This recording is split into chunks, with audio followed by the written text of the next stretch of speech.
لو هذا النظام سمع الكلام وكان عمر سليمان جه السلطه بالطريق الطبيعي اللي كانت بتتنقل فيه السلطه من عبد الناصر للسادات لمبارك، وكان شفيق جه كانت البلد دي من احسن البلدان. مين قال انه الشعب؟ وكانوا من اشرف اثنين. مين قال انه الشعب كان عاوز احمد شفيق؟ ده عبد المنعم ابو الفتوح ممثل الاخوان في ميدان التحرير يوم التنحي، اطالب الجيش المصري بانه يجيب لنا واحد من اثنين من اشرف الرجال في مصر، عمر سليمان او احمد شفيق. عمر سليمان رحمه الله يا فندم. احمد شفيق ترشح والشعب لم يختاره، اختار محمد. هذا غير صحيح، الانتخابات زورت. الاسبوع القادم وده على الهوا عندك اهو. نعم. ستشهد مصر مفاجأة كبرى في الحكم في تزوير الانتخابات المصرية. وهي الحكم بتزوير الانتخابات المصرية.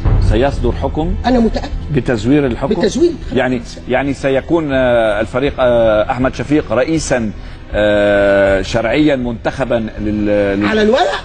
على الورق. طب انت منين تعرف ده؟ لانه التقارير كلها بتاعت المفوضين والتقارير اللي اتقدمت للمحكمه. يعني حكم سيصدر الاسبوع المقبل، من اين لعبد الرحيم علي ان يعرف هذا؟ فرق بين الحكم سيصدر كما احنا قلنا في شفيق بريء، والحكم سيصدر ببراءته قبل ما يصدر ب3 شهور المره اللي فاتت. هيدا موضوع لان الاوراق بتقول كده يا فندم. زمان يعني في صندوق جديد، في صندوق جديد حاطط قدام. لا، في صندوق جديد حاطط. ايه هو الصندوق بقى؟ عفوا كرتونه بتكلم عن الكرتونه. في كرتونه جديده يبدو انه انحطت قدام المكتب بتقول انه الحل القادم ليس ترشيح او انتخاب الفريق اول عبد الفتاح السيسي رئيسا لمصر، انما سيذهبون الى هذه المقوله. ده تحليل. هذا ما هو واضح. سيقولون يعني سيلجؤون الى ان الفريق شفيق هو الرئيس الشرعي لمصر، يكمل الولايه كمرحله انتقاليه ليستلم بعدها. طب وانت بدل ما تستنتج ده كله ده خلينا انا اقوله. قوله. خلينا انا قوله بصوتك. بص بدل ما نسجل لك. بص يا فندم، هذه الانتخابات تم تزويرها بالكامل. طلب من النيابة العامة وقتها أن تحقق. النائب العام بعت ليلة الإعلان. يعني أنت تتهم المجلس العسكري أو المجلس ليلة الإعلان عن النتيجة بعت النائب العام عبد المجيد محمود ظرف مغلق ومحطوط عليه الشمع الأحمر إنه خاطب عدة جهات لتحديد بدأ، فالجهات دي طلبت مهلة للتحقيق. كويس؟ وانه الجهه الوحيده اللي قدمت تقرير هي وزاره الداخليه، كان ساعتها احمد جمال مديرا للامن العام، ما كانش وزير داخليه، هو اللي جه شهد 9 ساعات وشهد بكل وقائع التسويق من المطابع الامريه لمنع الاقباط لغيره. كان قدام لجنه الانتخابات حاجتين، واحد انها تؤجل الاعلان عن النتيجه لحين البت، او انها تعلن النتيجه. شاهد على تزوير يعين وزيرا في حكومه الاخوان. ليه لا؟ المهم اللجنه كانت رايها، وده طبقا لقرارها هي، انه لا تعلن وما تستنيش. طيب الان ظهرت معلومات جديده قدمتها الاجهزه التي طلبت ايه؟ مهله في السابق. قدمت معلومات موثقه عن تزوير الانتخابات بالكامل. المحكمه لو حكم طبقا للورق ده، اي قانوني يشوفه يدي حكم بتزوير الانتخابات.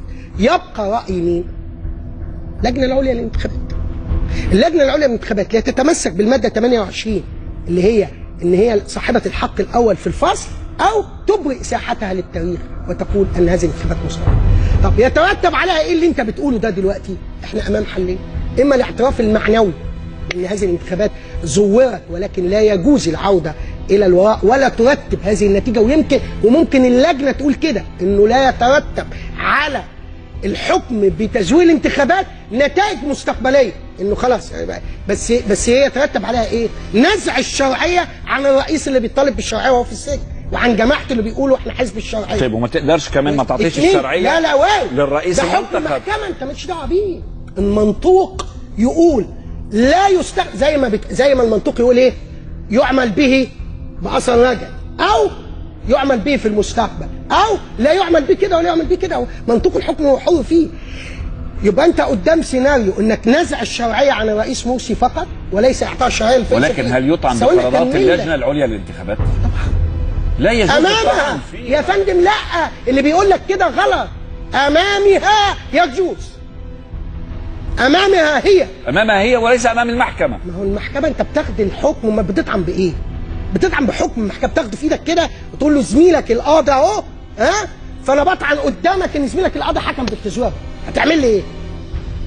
يجتمع، وهي سوف تجتمع فعلا الاسبوع القادم وتقر اما نزع الشرعيه على رئيس مرسي باعتبار انها كانت انتخابات مزوره فقط، او اعطاء الشرعيه للفريق شفيق وفيها فعلا انه يكمل 3 سنين بتاعه مرسي واراه الحل الامثل لمصر في الفتره اللي جايه، او انه ينزع الشرعيه ويجي الفريق السيسي يترشح للانتخابات. دعونا ننهي الجزء الاول من هذا